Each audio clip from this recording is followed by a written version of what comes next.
हमारे उद्धारकर्ता प्रभु यीशु मसीह के अति पवित्र नाम से आप सभी को जय मसीह की। एक नए संदेश के साथ मैं प्रभु के दास पास्टर सुरेश रंधारी आप सभी प्रभु के लोगों को उत्साहित करना चाहता हूं।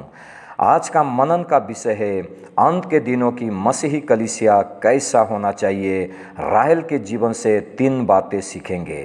राहेल के स्थान पर मसीही कलीसिया को तथा हमारे जीवन को रखते हुए आज 3 महत्वपूर्ण बातों को देखेंगे।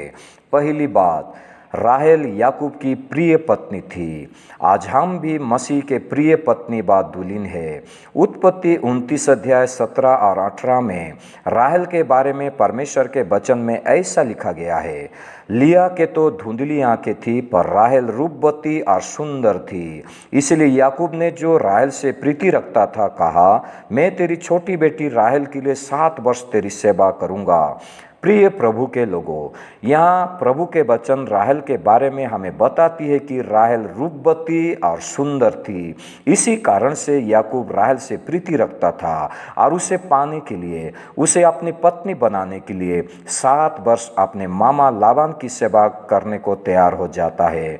और याकूब राहेल को बहुत ही प्यार करता था। इसी कारण से ये 7 वर्ष उसको थोड़े ही दिनों के जैसा मालूम हुआ। 7 वर्ष सेवा मेहनत के बाद विवाह के दिन के उस रात याकूब का विवाह राहेल के संग नहीं पर लिया के संग उसका विवाह कर दिया गया था। याकूब को उसका मामा लाबान क्यों ऐसा धोखा दिया? पहली बात इसीलिए क्योंकि अपनी रीति रिवाज के अनुसार पहले बड़ी बेटी की शादी देना था और उसके बाद छोटी बेटी की शादी देना था। दूसरी बात क्योंकि याकूब भी इससे पहले अपने बड़े भाई एसाव को और अपने पिता को धोखा दिया था। इसीलिए आज खुद वो धोखा खा रहा है। जैसा बोएंगे वैसा ही काटेंगे। इसीलिए हम भी अपने जीवन के बारे में सावधान रहने की जरूरत है। परमेश्वर का वचन आगे बताती है कि याकूब जाकर इस विषय पर अपने मामा लाबान से बातचीत करता है। वह हर कीमत पर राहेल को पाना चाहता था, जिसके लिए उसको फिर से और 7 साल मामा के घर में सेवा करना पड़ा। राहेल रूपवती और सुंदर थी, इसलिए याकूब उसे इतना प्यार करता था कि उसे पाने के लिए 14 साल कड़ी मेहनत की सेवा में अपने आप को लगा दिया। प्रिय प्रभु के लोगों, हम राहेल के समान रूपवती व सुंदर तो नहीं थे। पाप के कारण हमारे रूप पूरी रीति से बिगड़ गया था। हम पाप और अधर्म के कारण परमेश्वर के बैरी बन गए थे। हम में कोई खूबी व योग्यता नहीं था, लेकिन परमेश्वर का वचन रोमियो 5:8 बतलाती है कि परंतु परमेश्वर हम पर अपनी प्रेम की भलाई इसी रीति से प्रकट करता है कि जब हम पापी ही थे तो भी मसीह हमारे लिए मरा। राहेल तो पहले से ही रूपवती और सुंदर थी। इसी कारण से याकूब उसे बहुत ही प्यार करता था और उसे पाने हेतु अपने जीवन को 14 साल की कड़ी मेहनत की सेवा में, जख्मी में दिन रात आंसू पसीना एक कर दिया।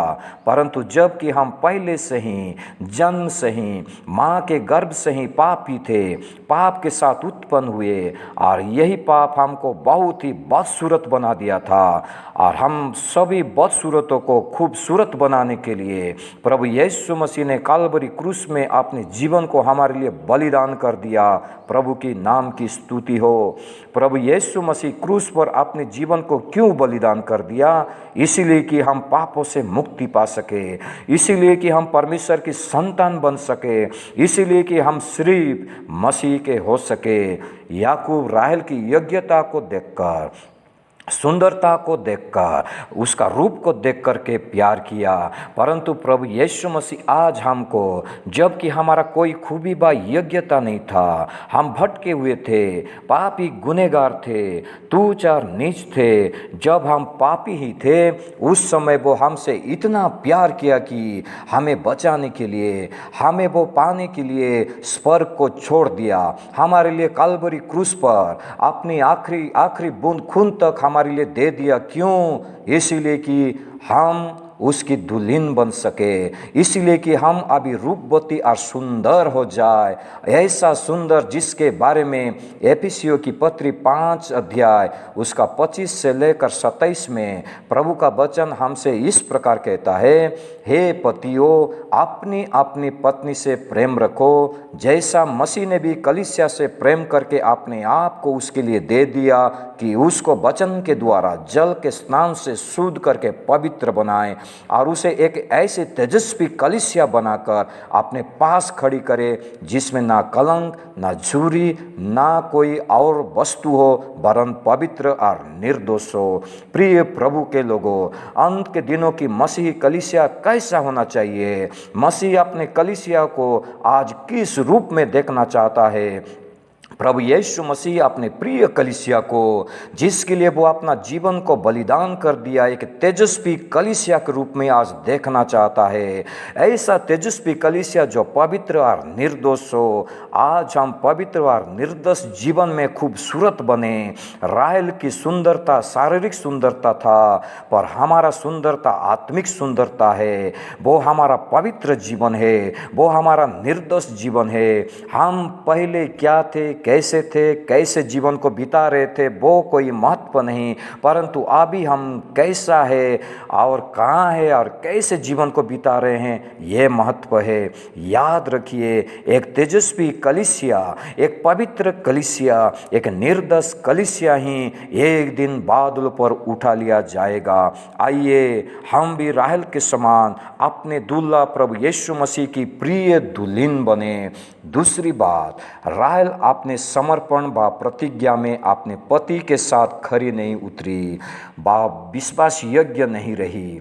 एक दिन याकूब मैदान में राहेल और लिया को अपने पास बुलवाकर अपनी सारी दुख भरी बातों को कह सुनाता है और साथ ही ये भी कहता है कि सर्वशक्तिमान परमेश्वर मुझे दर्शन दे करके कहा है कि हे याकूब, तू अपने पितरों के देश अर्थात अपनी जन्मभूमि को वापस चला जा और मैं तेरे संग रहूँगा। इन सारी बातों को सुनने के बाद उस दिन राहेल और लिया इस प्रकार कहने लगी। उत्पत्ति 31 अध्याय 14 से लेकर 16। तब राहेल और लिया ने उससे कहा, क्या हमारे पिता के घर में अब भी हमारा कुछ भाग व अंश बचा है? क्या हम उसकी दृष्टि में पराये ना ठहरी? देख, उसने हमको तो बेच डाला और हमारे रुपये को खा बैठा है। इसीलिए परमेश्वर ने हमारे पिता का जितना धन ले लिया है वो हमारा और हमारे बच्चों का है। अब जो कुछ परमेश्वर ने तुझसे कहा है वही कर। प्रिय प्रभु के लोगों, उस दिन राहेल की समर्पण और प्रतिज्ञा जो अपने पति के साथ करती है, कितना सुंदर था। क्या मेरे पिता के घर में अब भी मेरा कुछ भाग व अंश बचा है? वह अपने पति को बिल्कुल स्पष्ट रीति से उस दिन बता दी कि अभी मेरे पिता के घर में मेरा कुछ भी भाग व अंश बचा नहीं रहा। मैं अपने पिता की दृष्टि में पराई हो चुकी हूँ, मैं पूरी रीति से आपकी हो चुकी हूँ। इसीलिए जैसा परमेश्वर ने आपसे कहा है वैसा ही कीजिए। मैं आपके साथ हूँ, मैं भी आपके साथ आपके पिता के घर में आऊँगी। राहेल का समर्पण बहुत ही अच्छा था, परंतु अपने पति के साथ उसके पिता के घर में जाते समय राहेल अपने पिता लाबान का गृह देवताओं को चोरी करके छिपा करके निकल जाती है। राहेल गृह देवता को क्यों ले जाती है? उसे लेकर पूजा करने के लिए नहीं, परंतु उस समय का प्रथा यह था कि पिता के मरने के बाद जिसके पास गृह देवता होगा उसे 2 गुना पैतृक संपत्ति मिलेगा। राहेल गृह देवताओं को लालच के कारण अपने साथ ले गई। जब पिता का मौत हो जाएगा मुझे 2 गुना पैतृक संपत्ति ज़्यादा मिलेगा। राहेल इससे पहले अपने पति के साथ कितना सुंदर अपना समर्पण और अपने प्रतिज्ञा को रखती है कि मेरा पिता के घर में मेरा कोई भाग व अंश बचा नहीं रहा, लेकिन पति के संग जाते समय अपना पिता का गृह देवता को ले करके छिपा करके वो चले जाती है। राहेल बोलती कुछ है और करती कुछ और है। राहेल यद्यपि उस दिन अपने पति के संग चल तो रही थी, लेकिन उसके दिल में अपने पिता के घर को धन को, संपत्ति को, जमीन को पाने का एक लालच उसका जीवन में था और यही कारण से उस दिन अपने मंजिल तक पहुंच नहीं पाई। प्रिय प्रभु के लोगों, आज हम भी अपने पुराने पापमय घर व जीवन को छोड़ करके अपने दुल्हा प्रभु यीशु मसीह से अपने जीवन को समर्पण कर चुके हैं। हम प्रतिज्ञा कर चुके हैं कि आज से अपने पुराना जीवन अर्थात पाप बुराइयों को छोड़ देते हैं और तुझको अपना प्रभु और उद्धारकर्ता के रूप में ग्रहण करते हैं। बल्कि और आज से हम दुनिया के पीछे नहीं परंतु आपके साथ चलेंगे करके आज हमारा जीवन को प्रभु के साथ जो हम समर्पण किए, प्रतिज्ञा किए, आज हमारा जीवन कैसा है। उस दिन राहेल के समान आज हम भी तो कहीं नहीं कर रहे हैं। प्रभु यीशु मसीह का साथ हमारा जीवन जो हम बिता रहे हैं कैसा है। क्या हम भी कोई पुराना जीवन में कुछ पाप की अभिलाषा को लेकर छिपा करके चल तो नहीं रहे हैं। उस दिन इस बात को याकूब नहीं जानता था, लेकिन आज हमारा जीवन को हमारा प्रभु जानता है। हो सके हमारा जीवन का छिपा हुआ पाप के बारे में किसी को नहीं पता होगा, परंतु हमारा प्रभु, हमारा दुल्हा हमको जानता है। आज हमारा समर्पण के जीवन से कहीं बाहर तो हम नहीं जा रहे हैं। उस दिन राहेल को अपने पति के संग उसके पिता के घर भी चाहिए था और साथ ही उसके पिता लाबान के धन और दौलत भी चाहिए था।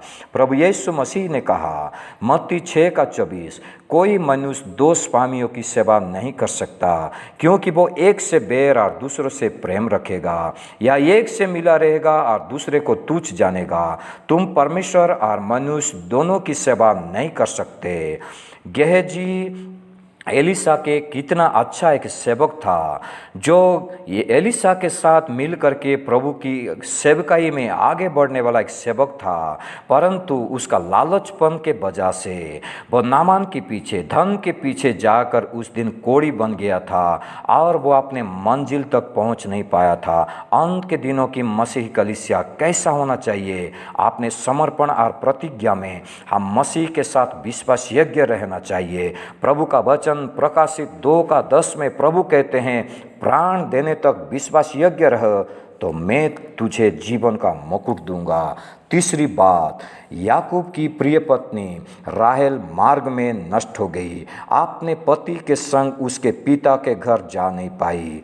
अंत के दिनों की मसीही कलीसिया, हमें मार्ग में नष्ट नहीं होना है। हमारा दूल्हा प्रभु यीशु मसीह के संग एक दिन हमें स्वर्गीय पिता के घर में, स्वर्ग में हमको जाना है। उत्पत्ति 35:16 से लेकर के 20 में राहेल के बारे में ऐसा लिखा गया है, फिर उन्होंने बैतल से कूच किया और एफ्राता थोड़ी ही दूर रह गया था कि राहेल को बच्चा जनने की पीड़ा उठने लगी। जब उसको बड़ी बड़ी पीड़ा उठने लगी तब धाय ने उससे कहा, मत डर, अब की बार ही तेरा बेटा ही होगा। तब ऐसा हुआ कि वो मर गई और प्राण निकलते निकलते उसने उस बेटे का नाम बेनोनी रखा, पर उसके पिता ने उसका नाम बेन्यामीन रखा। यूं राहेल मर गई और एफ्राता अर्थात बैतलहम के मार्ग में उसको मिट्टी दी गई। प्रिय प्रभु के लोगों, यहाँ हम एक बड़े ही दुखद घटना को देख रहे हैं। जो राहेल अपने घर से निकली थी अपने पति के संग उसके पिता के घर जाने के लिए, परंतु वो उस दिन मार्ग में मर जाती है, अपने मंजिल तक नहीं पहुंच पाती है। आज हम भी राहेल के समान हमारा दूल्हा प्रभु यीशु मसीह के संग निकल चुके हैं पापमय दुनिया से। आज हमारा एक ही लक्ष्य है, प्रभु यीशु मसीह के संग स्वर्गीय पिता के घर जाना। उसके लिए हम प्रार्थना करते हैं, वचन पढ़ते, सुनते, आराधना करते, उपवास करते हैं। राहेल भी उस दिन बहुत ही आशा और उम्मीद को लेकर अपने पति के संग उसके पिता के घर जा रही थी, परंतु वो मार्ग में नष्ट हो गई, पिता के घर जा नहीं पाई। परमेश्वर के वचन भजन संहिता 2:12 हमें बताती है कि पुत्र पुत्र को चुमो, ऐसा ना हो कि वो क्रोध करे और तुम मार्ग ही में नष्ट हो जाओ। प्रिय प्रभु के लोगों, आज हम मार्ग में हैं। एक दिन हम विनाश के मार्ग में थे, परंतु प्रभु का धन्यवाद हो कि आज प्रभु का बड़ी दया से प्रभु हमको विनाश के मार्ग से बचा करके अनंत जीवन के मार्ग में ले आया है। इसी जीवन के मार्ग में प्रभु के संग चलते चलते एक दिन पिता के घर पहुंचना है तो पुत्र प्रभु यीशु मसीह को चूमना है। चूमने का मतलब प्रेम करना। प्रेम करने का मतलब है यूहन्ना 14:23 में प्रभु यीशु मसीह स्वयं कहते हैं, यदि कोई मुझसे प्रेम रखेगा तो वो मेरे वचन को मानेगा और मेरा पिता उससे प्रेम रखेगा और हम उसके पास आएंगे और उसके साथ वास करेंगे। प्रिय प्रभु के लोगों, अंत के दिनों की मसीही कलीसिया मार्ग में नष्ट नहीं होना है तो पुत्र प्रभु यीशु मसीह के वचन को पालन करे। प्रभु यीशु मसीह के वचन को अपने जीवन में माने, उसके अनुसार जीवन यापन करे। राहेल को मार्ग में एक अच्छा अवसर मिला था। उसका पिता उस दिन अपना गृह देवता लेने के लिए आया था। उस दिन अगर राहेल अपनी गलती को मानती और गृह देवता को दे देती तो उसे मार्ग में नष्ट होना ना पड़ता, परंतु राहेल अपने पिता को झूठ बोलती है, गृह देवता को छुपा के उसके ऊपर बैठ जाती है और कहने लगती है, पिताजी मैं मासिक धर्म में हूँ, जबकि वह गर्भवती थी। राहेल उस दिन अपने बहुमूल्य कीमती अवसर को ठुकरा दी। अपने शारीरिक पिता से तो वो बच गई, पर स्वर्गीय पिता से वो बच नहीं पाई।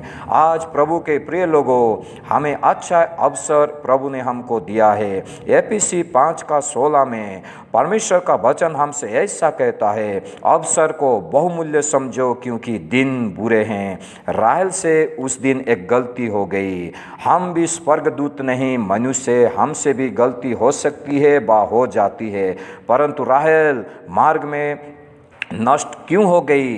पहली बात, वो आपने गलती को छिपा के रखी। राजा दाऊद के जीवन में भी गलती हुआ, पाप हुआ, परंतु दाऊद ने क्या किया? भजन संहिता 32:5, जब मैंने अपना पाप तुझ पर प्रकट किया और अपना अधर्म को ना छिपाया और कहा मैं यहोवा के सामने अपने अपराध को मान लूँगा, तब तूने मेरे अधर्म और पाप को क्षमा कर दिया। दाऊद मार्ग में नष्ट होने से अपने जीवन को बचा पाया। क्यों?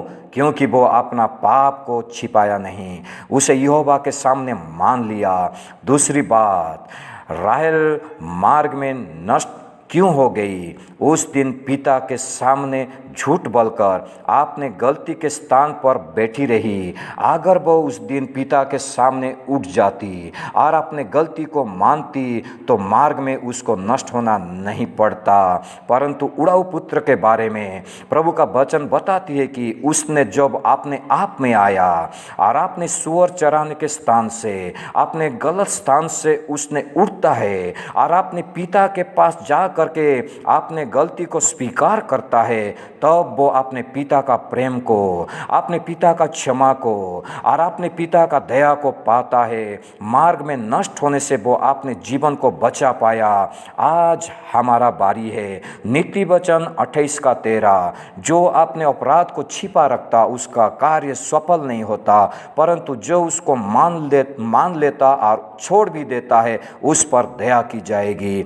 आज आइए प्यारे भाई और बहनों, हम अपने जीवन को एक नए रीति से प्रभु को समर्पण करें। आ जाइए हम अपने गलत स्थान से उठ जाए, अपने पाप और अधर्म के जीवन से उठ जाए, उसे छोड़ दे और प्रभु के पास जाए और अपने पापों को मान ले। वचन बतलाती है कि यदि हम अपने पापों को मान ले तो वो हमारे पापों को क्षमा करने और हमें सब अधर्म से शुद्ध करने में विश्वास योग्य और धर्मी है। अंत के दिनों की मसीह कलीसिया कैसा होना चाहिए? अंत के दिनों की मसीह कलीसिया अपने दूल्हा प्रभु यीशु के संग मार्ग में चलते चलते एक दिन स्वर्गीय पिता के घर में पहुंचना चाहिए। हमारे जीवन को, हमारे चरित्र को, हमारे समर्पण को सही करने का आज एक सुंदर अवसर है। प्रभु हम सब की सहायता करे कि अंत के दिनों की मसीह कलीसिया को उसके गुप्त आगमन के लिए